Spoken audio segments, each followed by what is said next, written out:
들여다보고요. 우리 마음속을 들여다보면 우리가 살고 있는 세상도 보입니다. 알쏭달쏭 심리학입니다. 오늘 들어가기 전에 사고 소식 다시 한번 알려드립니다.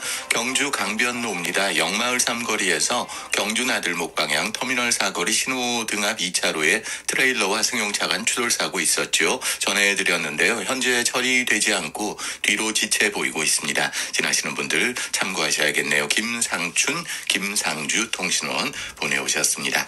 알쏭달쏭 심리학 본격적으로 들어가 보죠. 오늘도 심리학자 정혜인 교수와 함께합니다. 나와 계시죠? 네, 안녕하세요. 정혜인입니다. 추석 연휴 앞두고 있습니다. 계획은요?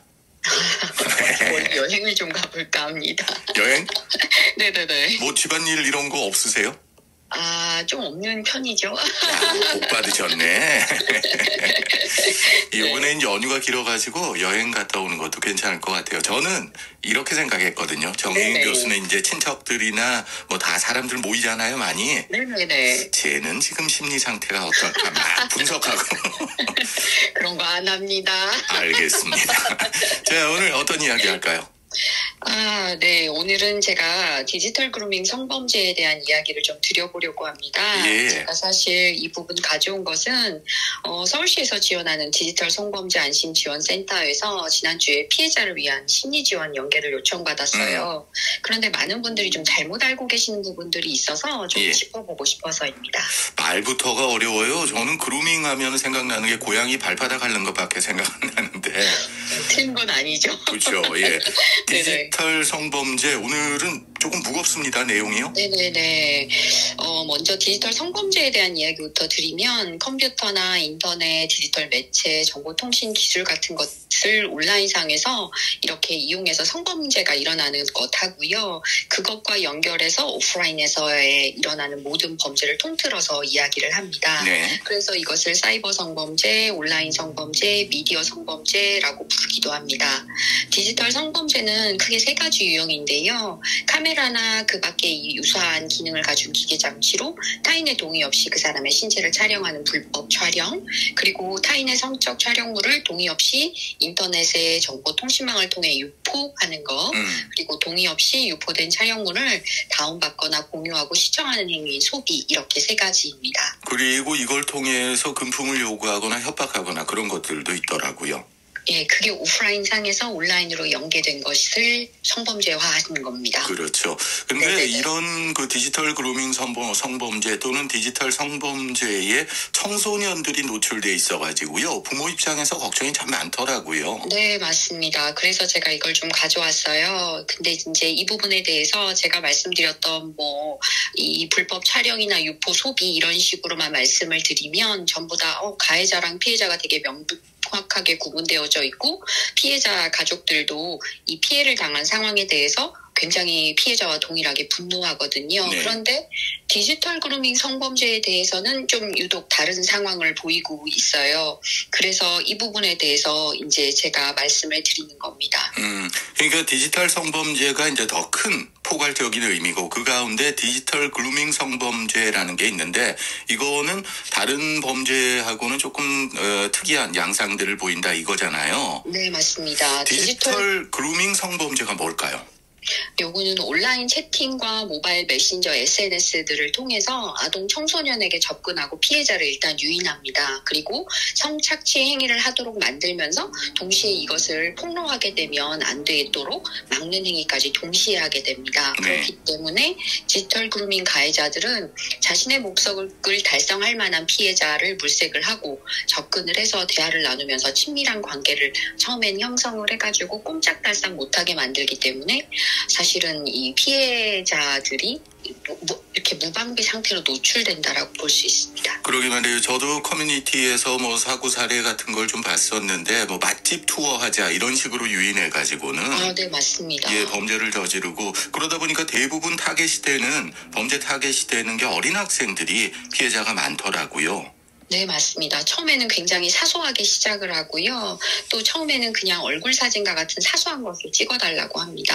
그리고 오프라인에서 만나면서 성적 촬영물들을 요구하거나 주요 부위를 또 촬영해달라고 합니다. 그리고 또 함께 나눴던 대화 내용과 전송했던 파일을 유포하겠다고 하면서 자신의 말에 순응하도록 이 어른들이 요구를 하고 협박을 합니다.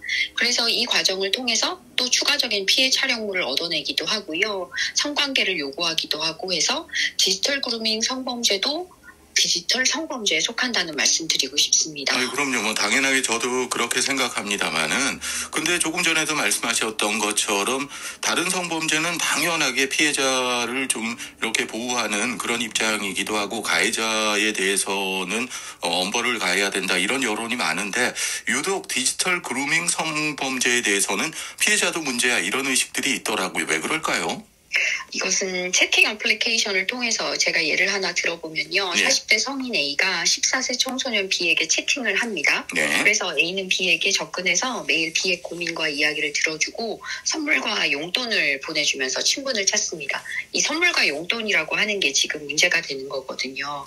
그러면서 매일 이번 만날 이렇게 채팅을 할 때마다 예쁘다, 사랑한다 같은 말을 하면서 B에게 이렇게 접근해서 이 B의 신체 촬영물들을 요구하기 때문에 이 B의 부모들이 생각을 해볼 때에는 이것을 B에게도 문제가 있지 않냐라는 식의 이 상황이 발생되어지는 겁니다. 그러니까 네. 네네네네. 그게 답답한 게 어른들 입장에서 자기들 입장에서 생각하는 건데 그 아이들 같은 경우에는 자기한테 잘해주고 토닥토닥 뭐 이러다 보니까 넘어가기 쉽단 말이에요. 맞습니다. 그런데 이런 상황에서 보호자가 우연한 경우에 이것을 발견하게 되면 이 아이의 것을 모두 다 마치 B의 잘못인 것처럼 아이의 잘못인 것처럼 몰아간다거나 이런 상황이 생긴 것 자체를 갖다가 아이 탓을 하게 되는 경우가 굉장히 많습니다. 조금 전에 말씀하셨던 B와 A의 사례 방송이니까 너무 직접적인 거는 좀 오버하고요. 어떤 그 사례가 있었습니까?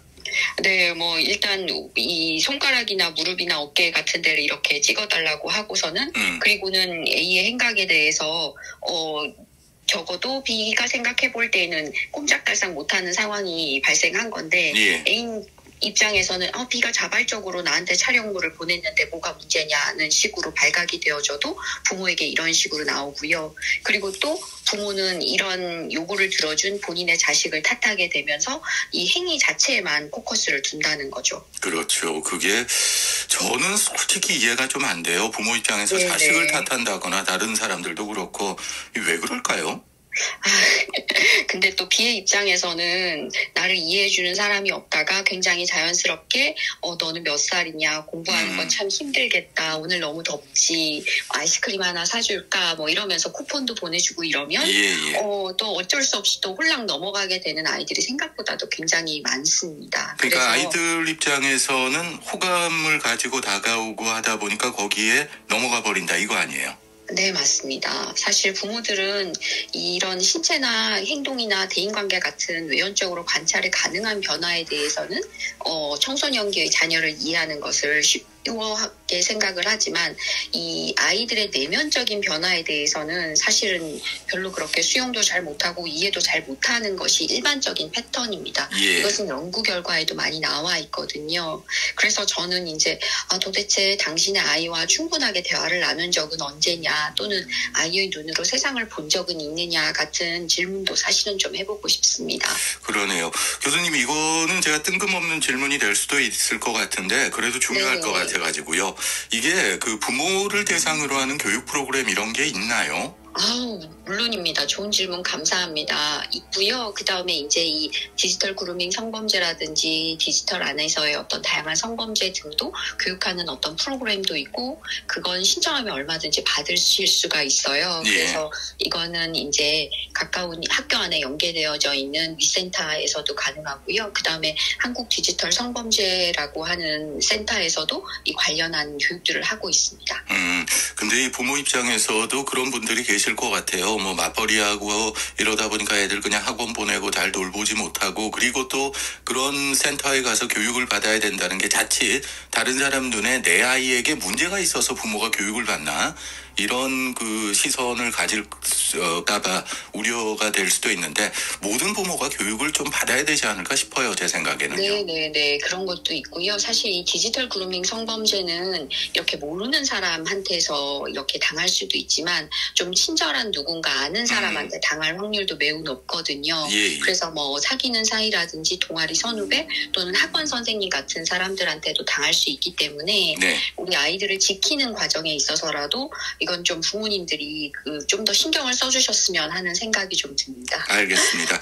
디지털 그루밍, 특히나 오늘은 청소년들에 대한 이야기를 나눴습니다만은 성인도 마찬가지겠죠. 정리해 주실까요? 제가 사실 이걸 가져온 건 좀 휴일이 지속되잖아요. 그쵸. 그러면 안타깝지만 이런 디지털 그루밍이 더 기승을 부립니다. 네, 그래서 어른들이 자신을 돌보고 휴식하는 시간도 필요하지만, 아이들은 지금 무엇에 관심 갖고 있고 어떤 어려움에 봉착해 있는지 좀 살펴봐 주셨으면 하고 이거 가져왔습니다. 그러니까요. 이런 네. 범죄는 이 뭐 현재 하고 있는 거기 때문에 우리가 네, 고민을 네, 좀 네. 더 해야 되지 않을까 싶습니다. 오늘도 알쏭달쏭 심리학 정혜인 교수와 함께했습니다. 명절 잘 보내시고 다음 주에 뵙겠습니다. 네, 건강하십시오.